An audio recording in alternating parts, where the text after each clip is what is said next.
문제가 생기면 누구든지 그 문제를 해결할 방법을 찾습니다.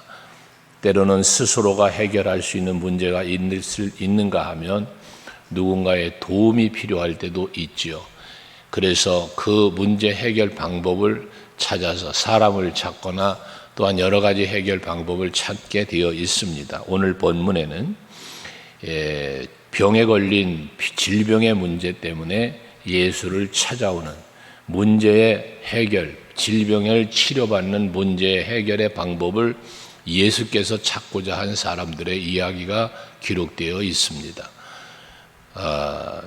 딸이 죽었는데 그 딸이 살아나기를 바라는 아버지, 그리고 12해 동안 혈루증을 앓는 여자가 또 그 병을 나으려고 예수님을 찾고, 그 뒤에 보면 두 맹인이 또 예수님을 찾아오는 그러한 모습이 기록되어 있죠. 이들의 공통점이 있습니다. 문제가 발생되었는데, 질병의 문제가 발생되었는데, 생명의 문제가 발생되었는데 그 문제의 해결을 얻고자 예수를 찾아왔다. 근데 예수님을 찾아왔을 때 그들에게는 뭐가 있냐? 예수께서 내 문제를 해결해 줄 것이라 믿었다라는 것입니다. 믿음이 있었기 때문에 예수님을 찾아왔고, 그 믿음의 결과로 문제는 해결되어지는 걸 보게 되는 거예요. 오늘 이 아침에 여러분들께서 예수 앞에, 하나님 앞에 나와서 예배하심도 여러 가지 의미들이 다 있지만, 먼저는 하나님께 받은 은혜에 감사함의 예배고, 또 하나는 여러분들의 필요함이 있어 사모하는 은혜가 있어, 또는 문제 해결을 받기 위한 기도의 제목이 있어 이 아침에 주예전에 나오신 줄로 믿습니다. 그렇다면 여기 오늘 본문에서 나와 있는, 기록되어 있는 이 모든 문제가 문제 있는 자들이 예수 앞에 나와 그 문제를 해결받는 것처럼, 여러분들도 이 아침에 여러분들의 가지고 있는 문제가 다 해답을 찾는, 응답받는 이 아침이 될 수 있기를 바랍니다. 이들의 공통점은 믿음이라고 했습니다. 18절에 나와 있는 한 관리의 딸이 죽었는데, 이 말씀 이 오늘 본문의 이야기는 마가복음에도 기록되고 누가복음에도 기록이 되어 있는 말씀인데, 오늘의 말씀은 약간 거기와 좀 다른 부분이 있죠. 회당장 야이로의 이야기입니다. 이 딸아이가 병들어 죽게 되었는데, 아직 죽질 않았어요. 죽게 되었는데 와서 고쳐달라고 할 때 예수님이 따라가는 거거든요. 이 따라가는 과정 속에 12해 동안 혈루증 앓는 여인의 치료 사건이 일어나는 거예요. 근데 그 12해 동안 혈루증을 앓는 치료받는 여인의 사건을 누가 봅니까? 회당장 야이로가 같이 보는 거거든요. 그 사건이 있은 후에 딸이 죽었다는 소식이 들려와요. 집에로부터 들려오니까 마가복음의 기록에 보면 그 야이로가 예수님한테 뭐랍니까? 우리 아이가 죽었으니까 이제 예수님 오실 필요가 없습니다. 수고롭게 하실 필요가 없습니다. 왜? 이미 죽었으니까. 병들어 있는 아이를 고쳐달라고 지금 가는 중인데 죽어버렸으니까 이제 수고롭게 오실 필요가 없다라고 그러죠. 그 마가복음에서는.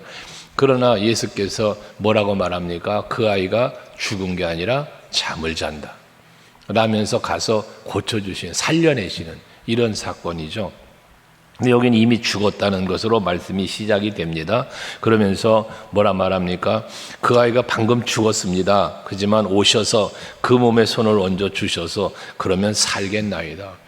이게 그 관리의 이야기입니다. 이 말씀대로에 보면 내 아이가 죽었지만 지금 예수께서 오셔서 그 몸에 손만 얹어주시면 내 아이가 살아날 것이라고 믿었다는 이야기잖아요. 비록 죽은 자였어도 살려낼 수 있는 분이 예수라고 하는 이 믿음의 고백을 했다는 이야기예요. 여러분, 예수님은 생사화복을 주관하시는 분이죠. 우리 죽은 자, 나사로도 죽은 자를 살려내시는 것처럼 죽은 자도 살려내시는 분이 예수세요. 이 믿음이 여러분에게 있어야 된다는 거지. 생명만이 아니라, 그렇다면 죽은 자를 살려내는 것은 내 생명만이 아니라 범사의 모든 것, 내 힘과 내 능으로 안 되는 모든 것들이 예수께서 하시면 되어진다라는 믿음 아니겠습니까? 결과적으로는 그 믿음대로 그 딸은 죽은 자 가운데서 다시 살아나는 거예요. 뒤에 가보니까, 그 집에 가보니까 피리 부는 자들과 떠는 무리를 보시고, 사람이 죽었으니까 장례 치르는 거예요. 그 장례를 치르는데 그들을 보고 예수께서 뭐랍니까? 24절에 보니까 물러가라. 이 소녀가 죽은 것이 아니라 잔다라고 말씀을 하시죠. 그랬더니 사람들이 비웃더랍니다. 비웃을만 하죠. 죽었는데, 죽은 걸 확인했는데, 그게 지금 장례를 치르고 있는데 이게 죽은 게 아니라 잔다고 하니 비웃는 거예요. 이들의 비웃음은 무엇입니까? 믿음이 없는 자들의 모습입니다. 여러분들의 믿음으로 살아갈 때, 여러분들이 믿음을 갖고 살아갈 때, 여러분들의 믿음을 보고 여러분의 믿음의 말을 듣고 믿음의 행동을 보면서 비웃는 사람이 여러분 주변에도 있을 수 있는 거예요. 이때에 여러분들의 믿음은 견고해져야 하고 흔들리거나 또 그들과 대적할 이유도 없습니다. 여러분들의 믿음은 무엇을 향한 믿음이었습니까? 그 사람들을 향한 믿음이 아니라 하나님을 향한 믿음, 예수를 향한 믿음이기 때문에 예수께서 인정해 주시고 하나님이 인정해 주는 믿음만 가지고 있으면 되는 거예요. 사람과 대적하고 사람과 싸울 이유가 없는 거예요. 예수님은 그들이 비웃지만 그들을 보낸 후에 들어가서 그 소녀의 손을 잡으니 일어났다고 했습니다. 마가복음에서는 달리다굼이라고 말하죠. 달리다굼, 소녀야 일어나라 라고 가서 죽어있는 아이에게, 잠들어 있다고 예수님은 말한 그 아이에게 가서 일어나라고 달리다굼 할 때 그 아이가 일어났다고 기록되어 있습니다. 어쨌든 손을 잡았건 달리다굼이라 말씀을 하셨던 이 아이가 일어났다라고 하는 것이죠. 죽었던 아이에게 생명이 들어간 거고 다시 살아나게 되었다는 이야기인 것이거든요. 예수님이 말씀하시면, 예수님의 손길이 닿으면 그 아버지가 뭐라 그랬어요? 내 딸이 죽었는데 오셔서 그 몸에 손을 얹어 주시면 내 아이가 낫겠습니다라고 믿었다고 그랬잖아요. 그 믿음의 말을 했는데 예수께서 그대로 오셔서 그 아이의 손을 잡아주니까 이 아이가, 죽었던 아이가 살아났다는 이야기인 것입니다. 믿음대로 되어졌다는 이야기를 하는 것입니다. 여러분의 믿음이 어떤 믿음이든 그 믿음대로 되어진다는 사실을 믿으셔야 된다는 거예요. 우리가 예수를 믿고 하나님을 믿고 말씀을 믿고 믿음해야 된 고백을 많이 하는데 그 믿음의 고백에서 끝나는 게 아니라 그대로 되어지는, 내가 믿고 있는 대로 되어지는 걸 믿으란 말이죠. 그래서 그 되어진 것을 체험하고 그 되어진 일을 또한 간증하며 살 수 있는 여러분들이 되어져야 되는 거예요. 그래서 결과적으로 그 소문이 온 땅에 퍼졌다고 말합니다. 이 소문이 퍼지는 건 누가 소문을 냈겠습니까? 죽었다가 살아나는 아이가, 그것을 지켜본 아버지가, 또 거기서 헌화하며 피리 불고 그 죽음의 장례식을 치렀던 그들이, 그것을 본 사람들이, 그 예수께서 하신 놀라운 일이 일어난 것들을 보고 듣고 체험한 사람들이 소문을 낸 거 아니겠습니까? 여러분, 예수께서 그러죠. 너희는 가서 내 증인이 되라. 우리가 예수의 증인된 삶을 살려면 먼저는 예수님 여러분이 만나셔야 되는 거예요. 예수님의 그 하시는 모든 영적인 것뿐만 아니라 육적인 내 삶의 현장에서 그분이 날 위하여 하시는 모든 일들이 체험이 있어야 되는 거예요. 체험이 없는 신앙은 예수의 증인이 될 수가 없어요. 주워 들은 이야기만 갖고 뭔가 그랬대더라 정도 이야기하는 거지 내가 주인공이 되지를 않아요. 여러분들은 체험의 주인공이 될 수 있기를 바랍니다. 이 아침에도 기도할 때 응답의 주인공이 되셔야 돼요. 말씀을 들으면서 이 말씀 속에서 역사하는 성령의 역사가 내 심령 속에서 일어나는, 깨닫고 다짐하고 새 힘없고, 이것이 여러분들에게 영적인 체험이 되는 거예요. 교회는 그저 왔다 갔다 하는 게 아니라고 그랬죠. 나왔으면 하는 예수 만나야 돼요. 말씀을 통해서 만나고 찬송하다 만나고 기도하다 만나고, 이것이 이루어지는 것이 진정한 이 성전에 여러분이 오신 게 되는 거거든요. 그래서 이 관리의 딸이 그렇게 치료를 받아요. 아버지 믿음 때문에 치료를 받는 거죠. 12해 동안 혈루증 앓는 여인은 어떻습니까?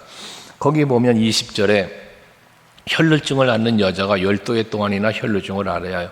근데 이 여자가 예수의 뒤로 와서 그 겉옷을 만졌다라잖아요.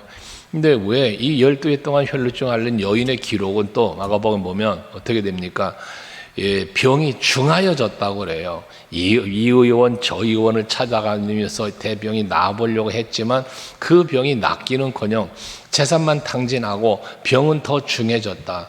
얼마나 사람이 힘든 상태였겠습니까? 그런데 이 여인이 예수님이 가는 곳은 어디나 무리들이 얼마나 많이 따라다녔어요. 그 틈새를 비집고 들어가 예수님의 옷에 손을 대었다는 거잖아요. 근데 그렇게 여인이 한 행동, 그렇게 행동한 이유를 말하기를 21절에 보면 이는 지 마음에 그 겉옷만 만져도 구원을 받겠다 함이라 그랬습니다. 여인에게 믿음이 있었던 거예요. 무슨 믿음? 저 예수님에 가서 그 겉옷만 내가 만져도 이 12해 동안 혈루증을 앓는 병이 나을 것이라고 여인이 믿었다는 거예요. 그 믿음이 중하여진 몸을 일으켜 세웠고 많은 무리들을 비집고 들어가서 손을 대는 행동을 했다는 거예요. 믿음이 있었기 때문에 뭐 했어요? 믿음의 행동을 했어요. 아까 그 딸이 죽은 아버지 관리가 와서 말하고 행동한 것도 뭐예요? 믿음 때문에 예수 찾아왔고 그 앞에 절을 했고 그리고 그 믿음의 말을 한 거잖아요. 이것처럼 믿음의 사람은 믿음의 말을 하고 믿음의 사람은 믿음의 행동을 하는 거예요. 여러분들이 예수를 믿는다고 말할 때 믿음만 갖고 마음 속에 있는 믿음만 갖고 있는 것이 아니라 이 믿음이 여러분들의 입술로 하나님을 향하여 고백돼야 되고 세상 사람들을 향하여서 이 믿음이 표현되어야 되는 거예요. 말로 행동으로. 그래서 믿음이 보여지는 믿음이 돼야 되는 거예요. 하나님이 보실 때 여러분의 믿음이 보여져야 돼요. 여러분들의 믿음이 표현되어져야 된다 그 말이에요. 그것을 하나님은 기쁘게 받으시고 그 믿음대로 되게 해주시는 거거든요. 옷자락을 가서 손을 대었는데 어떻게 돼? 그 여인이 병이 나았다 그랬어요. 성경. 그 병이 나았더라. 예수님은 또 자기에게서 능력이 빠져나갔다는 걸 느꼈다는 거예요. 그리고 보니까 오늘도 22절에도 말하지만 예수께서 돌이켜 그를 보시며 말하시기를 예수께서 겉옷에 손을 살짝 대는데 예수님이 왜 그를 돌아봅니까? 능력이 나가고 그 여인의 행동을 예수님은 아시는 거죠. 그리고 바라보시는 거예요. 뒤돌아보시는 거예요. 그러면서 하시는 말씀이 따라 안심하라 네 믿음이 너를 구원하였다 하시니 그 즉시 구원을 받으니라 그래요. 여인의 믿음의 행동은 예수님을 감동시켰고 그 예수님은 이 여인의 행동을 보고 따라 내 믿음이 너를 구원하였다라고 말씀하니 그 여인이 병이 나았고 구원하였다. 무슨 구원이에요? 질병으로부터 자유를 얻었다는 거예요. 구원은 건진받은 걸 말하니까 네가 병이 들려 있었지만 너의 그 믿음의 행동이 너를 구원했다. 병으로부터 너를 건져 주었다라는 것이죠. 여러분 문제 아까도 얘기했지만 어떠한 문제가 있든지 문제를 가지고 예수를 찾아왔을 때 그 문제로부터 내가 벗어날 수 있는 이게 구원이잖아요.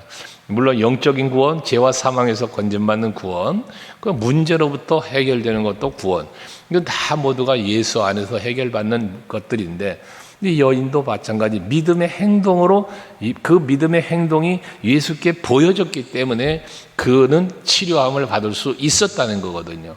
항상 여러분들이 성전에 나옴이 그래서 믿음으로 나와야 된다는 거예요. 믿음으로 기도하는 거예요. 믿음으로 헌신하고 봉사하는 거예요. 그 믿음이 하나님 앞에 보여지는 거잖아요. 여러분 중심이 보여지는 거예요. 하나님 앞에. 그 현장에 믿음대로 되어지는 축복도 은혜도 기적도 일어나는 거거든요. 사실 여기 죽은 아이가 살아나는 것도 혈루증이 고침받는 것도 기적이죠. 이 기적이 무엇으로 이루어졌어요? 그들의 믿음 때문에 이루어졌어요. 물론 예수님의 능력이죠. 예수님의 축복이죠. 은혜죠. 그런데 그 은혜와 축복이 왜 그들에게 임합니까? 그들의 믿음 때문이라는 거죠. 믿음은 하나님의 능력, 하나님의 은혜, 하나님의 복을 내 삶으로 끌어내려오는 통로가 믿음인 거예요. 그래서 여러분들의 믿음이 정말 하나님의 그 은혜와 사랑과 능력을 여러분들의 삶의 현장으로 끌어내려오는 그러한 믿음이 될 수 있기를 주의 이름으로 축복합니다. 이런 사건이 일어난 후에 이제 예수께서 또 가시는데 두 맹인이 또 따라옵니다. 그러면서 소리를 지르기를 다윗의 자손이여 우리를 불쌍히 여기소서. 소경 바디메오처럼 이제 예수님을 향하여 부르짖는 거죠. 이들의 부르짖음 속엔 또 뭐가 들어있습니까? 다윗의 자손이라는 부름을 외칩니다. 이 다윗의 자손은 당시의 다윗의 자손이라는 의미에 뭐가 들어있어요? 메시아가 들어있는 거예요. 다윗의 혈통에서 메시아가 오실 것을 이들은 기다리고 있었지 않았습니까? 얼마나 사모하며 기다린 메시아입니까? 근데 예수님을 메시아라고 믿었다는 거예요. 그리고 그 메시아를 부르는 거예요. 그러면서 우리를 불쌍히 여겨달라고 외치는 거거든요. 소경 바디메오처럼 이 두 맹인도 부르는 거예요. 그러면서 우리를 불쌍히 여기셔서 예수님의 긍휼히 여김을 구하고 있다는 것입니다. 여러분들에게 이 이야기는 간혹 하는 거죠. 우리가 기도할 때, 예수를 찾을 때 하나님 앞에 우리의 믿음을 가졌지만 믿음을 가졌다고 해서 당당하게 하나님을 찾는 게 아니고요. 내가 믿음이 좋고 내가 믿음이 이 정도입니다 하면서 그 믿음의 당당함으로 하나님을 찾는 게 아니라 그 믿음을 가지고 있어도 하나님의 긍휼을 구하는, 하나님의 은혜를 구하는 그러한 자세, 이게 겸손함이죠. 하나님 앞에 그러한 모습으로 설 수 있는 여러분이 되셔야 한다는 거예요. 그렇게 긍휼을 구하는 이러한 이들의 외침 속에 예수께서는 그 예수님 앞에 나오면서 부르짖는 그들에게 28절에 보면 묻죠. 그들에게 예수님이 묻습니다. 무엇을 묻어요? 내가 능히 이 일을 할 줄을 믿느냐라고 묻습니다. 저들의 믿음을 확인하는 거예요. 지금 자기들을 불쌍히 여겨달라고 하는데 예수님의 질문이요. 야, 그러면 너희들이 내가 너희들의 병을 불쌍히 여겨달라는데 맹인이니까 내가 너희들의 눈을 뜨게 해줄 줄 믿어? 라고 묻는 거거든요. 그랬더니 예, 믿는다는 거예요. 주로 그렇습니다. 라고 대답을 해요. 여러분들도 마찬가지예요. 우리가 믿음으로 예수를 찾고 믿음으로 구하고 믿음으로 우리가 믿음이라는 우리의 믿음으로 주를 찾을 때 주님이 여러분들에게 확인을 한단 말이죠. 너 진짜 믿어? 라는 이 행위는 뭐냐면 불쌍히 여기 있어서라고 했을 때 고쳐준 게 아니라는 거예요. 내가 이거 해줄 줄 믿어라는 질문이 있었고 거기에 대한 답이 또 있었다는 거죠. 과정을 말하는 거예요. 과정. 그러니까 여러분들이 하나님 앞에 기도를 해도 하나님 앞에 어떤 믿음의 행동을 할 때도 하나님께서는 일시적으로 즉각적이 아니라 여러분들의 믿음을 다시 한번 확인할 수 있다는 사실이에요. 아브라함이 하나님을 믿죠. 하지만 하나님을 믿고 있는 그 아브라함을 하나님은 어떻게 합니까? 너 고향과 친척과 아버지 집을 떠나라. 그래서 내가 너에게 지시할 땅으로 가. 그때 믿음으로 갔다고 그랬잖아요. 이게 믿음을 시험하시는 하나님이라고 그랬잖아요. 이삭을 번제로 드리라. 하나님께서 아브라함을 시험하셨다는 기록이 이 창세기 22장에 보면 있잖아요. 이렇게 믿음을 점검하시는 하나님이 시라는 얘기죠. 욥의 믿음도 하나님이 연단하시면서 순금같이 되어 나오게 하는 그 갑절의 복을 주시기 전에 그런 연단을 하시는 걸 본 것처럼 여러분들의 믿음도 하나님은 여러분의 믿음의 정도가 어느 정도의 믿음인지 얼마나 하나님을 진실되게 확실하게 믿는지 확인하시는 과정을 거칠 수도 있다는 사실을 말하는 거예요. 그 과정을 여러분들이 통과해야 되는 거예요. 그러니까 나 믿습니다로 끝나는 게 아니라 내 믿음을 확인하고자 하시는 하나님 앞에 내 믿음을 한번 점검하고자 하시는 예수 앞에서 그 믿음이 합격이 되어야 된다는 거예요. 그때 이들에게 그 믿음을 고백할 때 예수께서 그들의 눈을 만지시면서 너희 믿음대로 되라 하시니까 그들의 눈이 밝아졌다랍니다. 오늘 이 아침에 여러분의 문제 앞에 어린 아이가 딸이 죽었을 때 가서 그 손을 잡아주셨고 또 혈루증한 혈루병을 고쳐주셨고 여기 소경들의 눈을 만지시며 그 눈을 밝게 해주신 것처럼 여러분들에게도 질병이 있다면 그 환처를 만져주시고 여러분 문제가 있다면 주님의 능하신 손으로 긍휼의 손으로 만져주셔서 그 모든 문제가 해결되시는 여러분들이 다 될 수 있기를 바랍니다. 이렇게 고쳐주시고선 엄히 경고를 했다는 거예요. 삼가 아무에게도 알리지 말아라. 이 소경들에게 너희들이 눈 뜬 거 지금 일어난 이 일을 아무에게도 알리지 말아라 라고 말씀을 하신 거거든 예수님이. 그런데 뭐라 그래? 그들이 31절 그들이 나가서 예수의 소문을 그 온 땅에 퍼뜨리니라. 예수님은 아무 데도 가서 말하지 말아라 했는데 이들은 가서 소문을 온통 퍼뜨렸다는 거예요. 여러분 우리 찬송 중에 그런 찬송이 있죠. 이 기쁜 소식을 온 세상 전하세. 여러분들이 오늘 아침에 나오셔서 예배하고 기도하시면서 하나님의 놀라우신 은총 속에 여러분들이 가지고 있던 답답하고 큰 뭔가 문제가 응답받았어요? 해결됐어요? 그럼 어떻게 하겠습니까? 침묵하겠습니까? 아니죠. 목사님, 대부분 전화 오는 거 아닙니까? 지난 밤 기도회 때도 여러분 그 기도에 응답받은 분들은요, 즉시 전화 오고 찾아오시고, 그랬던 분들이 몇 분 계세요. 목사님, 응답받았다는 거예요. 해결됐다는 거예요. 그게 기쁘니까. 여러분들도 그런 그 기쁨을 해결된 문제를 해결해 주신 그 놀라운 역사를 마음껏 자랑하고 간증하고, 그게 예수 증인 아닙니까? 앞에도 말한 것, 체험자들이 할 수 있는 행동 아니겠습니까?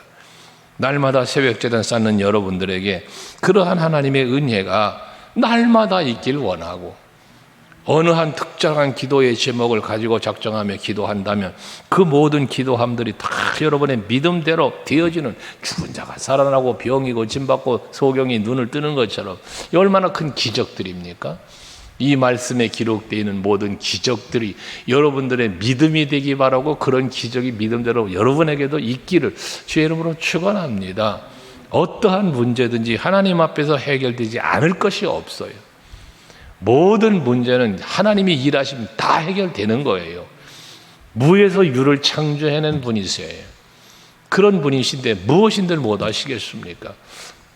하므로 성경에 기록된 말씀을 우리는 믿으니 내 삶의 현장에도, 내 개인에게도, 가정에도, 직장에도, 사업도, 교회도 모든 범사가 하나님이 일하시면 된다, 이 믿음을 갖고 오늘도 기도하시고 하루를 또 사시면서 하나님의 그 긍휼, 하나님의 놀라운 능력의 역사가 여러분들에게 임하기를 주의 이름으로 축원합니다. 기도하겠습니다.